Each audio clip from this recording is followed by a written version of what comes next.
In 2016, you, the American people, you made history. You elected as president a fighter, a deal maker, a disruptor.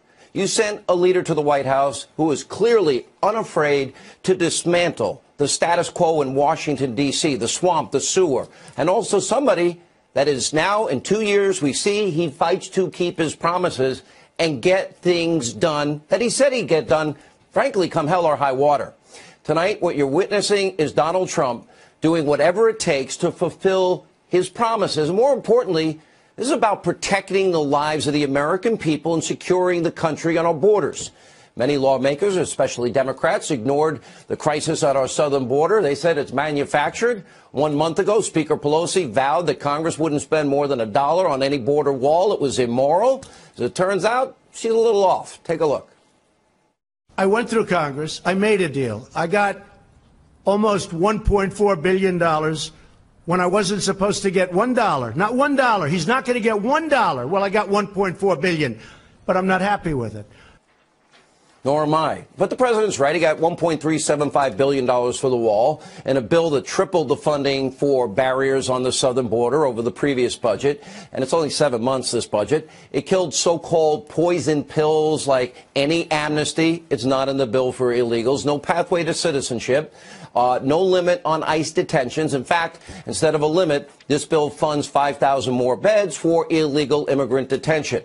And remember all the far left, radical, socialist Democrats calling for ICE to be abolished? Well, this bill actually includes a historic funding increase for ICE, including money for an additional 600 highly needed professional officers.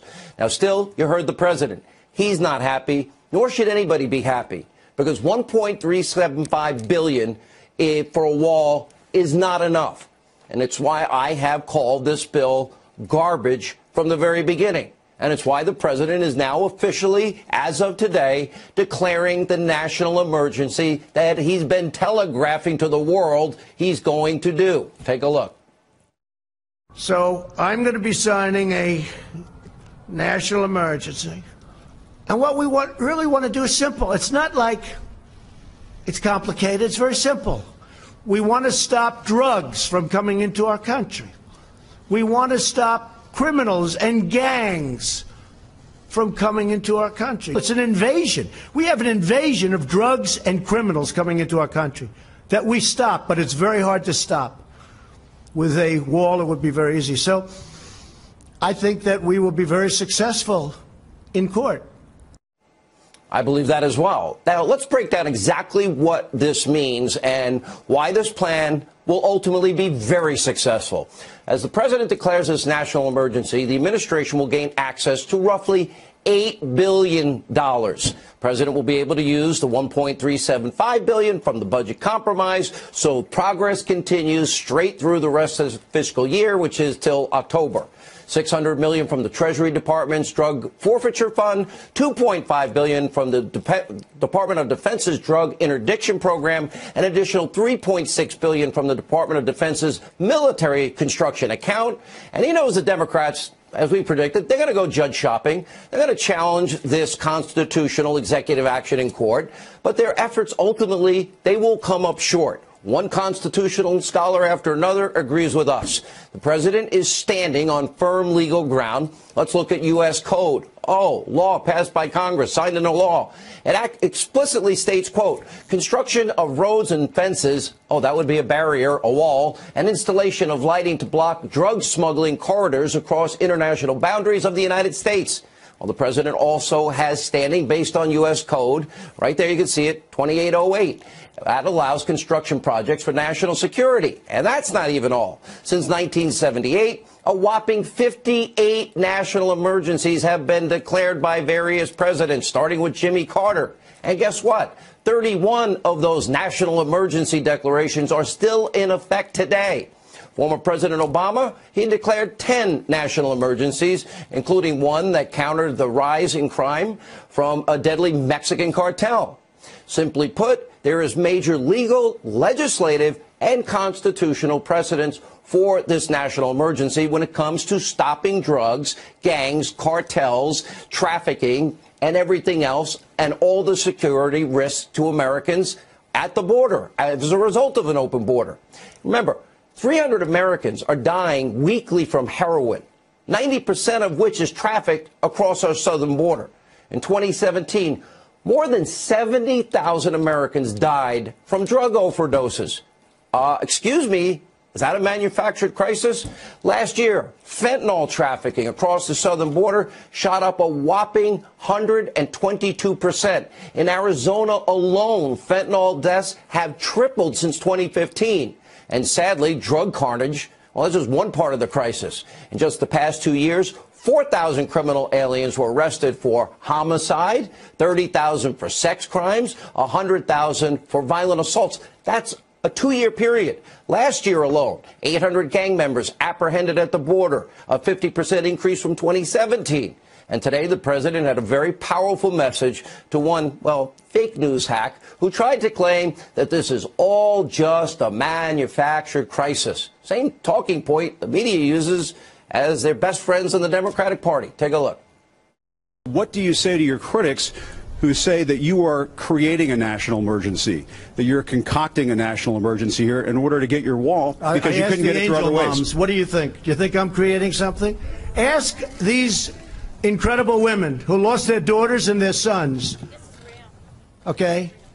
Because your question is a very political question because you have an agenda. You're CNN. You're fake news. Ouch. Maybe Jim ought to walk over. Maybe talk to the angel moms and dads that we have on this show. Made him look really weak, bad, pathetic, heartless, and looks like when he's forced to face brave angel moms and dads who've lived through hell, pain and suffering that none of us can imagine, he didn't want to talk to them. Now, tonight, no matter what you hear from Democrats or the hate Trump media, the wall is getting built. The president, the fighter, the disruptor, the deal maker, tenacious, unrelenting, is keeping his promises.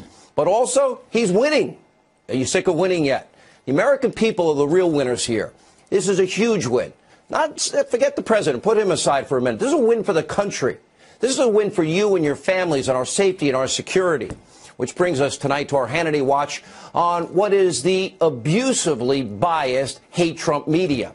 Now, recently, the media's echo chamber, they've been spreading some pretty unbelievable fake news about the president and me and our relationship. Why they're obsessed with this, I don't know. Take a look. This is a president who is terrified of angering his base, and I think he is concerned. I can imagine him being on the phone with Lou Dobbs and Sean Hannity and telling him, okay, I have to do this because he's afraid of losing this news cycle to hacks like Sean Hannity and Lou Dobbs and Ann Coulter. He has set a precedent that will haunt the Republican Party for decades, if not for generations. 2014 Mike Pence and 2014 Republicans battled then President Obama in public and in court over similar actions. But 2019 Mike Pence and many 2019 Republicans are already saying, thank you, Sean Hannity, may I have another? All right, let me just say up front, the president nor anybody in the White House ever called to calm me down, whatever that means. And I'll also say this, with all due respect to all of you guys over there, it's really cracking me up here. I'm thrilled with it because I've been calling for secure borders and build the wall first for a long time. By the way, for all of you geniuses that are overpaid in the hate Trump media and kind of lazy, let me explain what I do for a living. I am a talk show host. In other words, I'm a member of the press. We're like the whole newspaper on this show. I can produce hours and hours of radio and television where I do straight news. We do tons of investigative reporting you're too lazy to do or too biased to do. Remember, we were the only show, one of the only shows that vetted Obama, Frank Marshall Davis, and Acorn and Alinsky, and, oh, yeah, let's not forget the Church of GD America, Black Liberation Theology. Remember our coverage of Bill Ayers and Bernadine Dorn? Remember all of that? We also had some serious investigations on this program into the Duke lacrosse scandal. I actually met with some of the kids and the families. Baltimore, Maryland, we were right. You all in the media were wrong. UVA, Richard Jewell, the scourge of gang violence in Chicago. We put up the names on the show. The man-made drought, Delta smelt in California. We investigated what your kids are up to in spring break. Yeah, we do investigative reporting. We do straight news as a talk show host. And also, we also did our 2-year investigation into the deep state, and we have the evidence that you never paid attention to about what was an attempted coup on the President of the United States, where they let one candidate free. in an effort to sabotage the other. And of course, like every newspaper, I said, we're like the full news. We give opinion. I don't hide that I am a registered conservative. We even do gossip occasionally in sports. 2 nights ago, we had on Tim Tebow. You see, our First Amendment, freedom of the press, well, part of the free press, you can be a talk show host and do all of those things. It covers many different and unique roles for the press. In doing so, like other so-called journalists, I use sources all the time. I work the phones daily to get information, to do reporting, investigation, so I can give my audience the best information that you guys aren't giving them. And I'll never, ever, by the way, for all you that speculate, I will never confirm, not even deny, who my sources are, who I talk to, who I don't talk to, or even if I talk to people alone. What you have in the media right now is obsession. They got blinders on, and they've got this prism in which they see Donald Trump. Lazy, overpaid people in the hate Trump media, so blinded by their hatred and rage for Donald Trump, they need to get their own sources of information instead of falsely speculating about mine. Now, here's a simple truth. Nobody in the media has ever come close to describing the relationship that I had with the president. That goes back well over 2 decades. And by the way, if one exists, I wouldn't tell you anyway. All right, now to end all fake news reports on how I accurately predicted exactly what the president would do on the border. He didn't tell me. It's simple. I paid attention to all his public comments. He said it over and over and over again. I heard him. You refused to hear him. Remember when he said, I will add whatever I have to add? What do you think he meant? Remember when he actually said many times, I'm looking at the national emergency seriously? He kept saying these things repeatedly. And what those of you in the fake news industry don't seem to understand, the president does listen to other points of view. Yeah. But at the end of the day, it's pretty amazing. All of you can't figure out that he makes up his own mind. And it's not hard to understand what he's going to do, because what he has been doing for the last 2 years, what he's been saying over the last week, is usually what he ends up doing. Now, by the way, for the record, I'll say this in all honesty, if the president listened to me, he would have stopped tweeting back in 2016, or at least tweeted less, because me and a bunch of other people told him, you got to stop.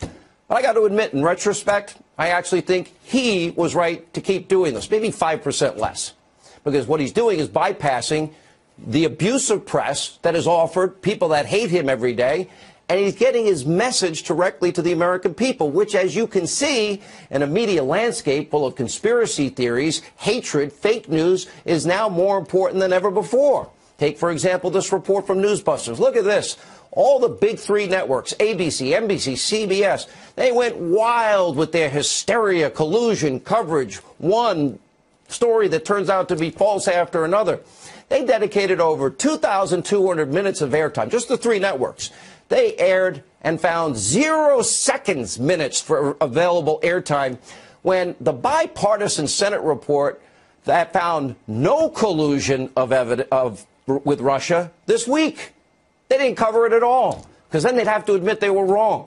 And I happen to like the fighter that is in the White House. I do like the man who fights, tenacious, unrelenting, and fights to keep his campaign promises. It's refreshing.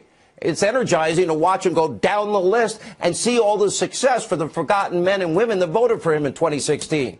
The policies he advocated for in his campaign and he's now delivering on, well, to be very honest, I have been supporting. These are things I publicly stated support for, most of them, for 30 years on radio, 23 years right here on the Fox News Channel. Why? Because conservatism works. It works every time it's applied. Just like I predicted Obama would fail. 13 million more Americans on food stamps, 8 million more in poverty. Look at the president's positive, record-breaking results on the economy alone. New trade policies. We're making more money. More opportunities for Americans, 600,000 manufacturing jobs, 5.3 million new jobs. Yeah, I like those policies, and it's worth fighting for those policies. All right, we'll have more on this later. But first, we do have to turn to our Hannity Watch on the Deep State in light of yesterday's big news, huge bombshell revelation surrounding disgraced, fired FBI Deputy Director Andrew McCabe. Now, last night we laid out the entire case. 2016, small group, high-ranking, unelected, unaccountable bureaucrats, they abused their power in such a way to try to rig the 2016 election in favor of one candidate, Hillary Clinton, over another candidate, Donald Trump. They allowed their chosen candidate, Hillary Clinton, to stay in the race by clearing her of all charges before they even investigated it.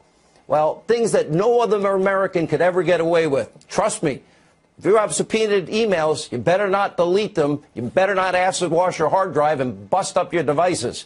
Now, in July of 2016, Comey interviewed Hillary. He's the guy that said we're smelly Walmart voters. He's the guy that said Hillary should win 100 million to 0. Anyway, Comey and Strzok and others, they decided to give her a pass. The fix was in.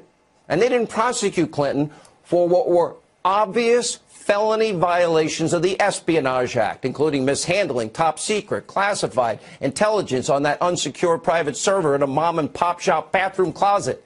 They also chose not to prosecute her over the biggest slam-dunk obstruction of justice charges when she deleted, acid-washed thousands of subpoenaed emails with bleach bit and beat up her phones with a hammer and ripped out the SIM cards. Any other American would have been tried and they would have been charged with felonies, but not Hillary Clinton. That's what they did, as they abused power. And then also in July of 2016, right after they give her that free pass that keeps her in the presidential election, the same exact people then use Hillary Clinton's bought and paid for phony Russian dirty dossier to open up an investigation into the Trump campaign. They used the same unverified garbage, to spy on a Trump campaign associate, and they were all warned it was unverified and that Hillary paid for it, and it was never corroborated or verified, and that Steele hated Hillary Clinton. By the way, a lot of it's since been debunked. Those known lies were used to repeatedly, 4 separate occasions, commit fraud on FISA courts and literally deny a fellow American of their constitutional rights. And then they used it later. Remember the insurance policy to illegally attempt a coup, again, using the Russian lies. They knew they were Russian lies. They were briefed that they were Russian lies to unseat the president that they didn't like, the candidate they didn't like, the one who had smelly Walmart voters following him. After a months-long investigation, meaning almost 9 months, Lisa Page, James Comey, others had even admitted there's no evidence of Trump-Russia collusion. But that didn't stop this very same group of unaccountable, unelected bureaucrats from plotting to remove a duly elected president from office. Watch this. There were meetings at the Justice Department in which it was discussed whether the vice president and a majority of the cabinet could be brought together to remove the president of the United States under the 25th Amendment.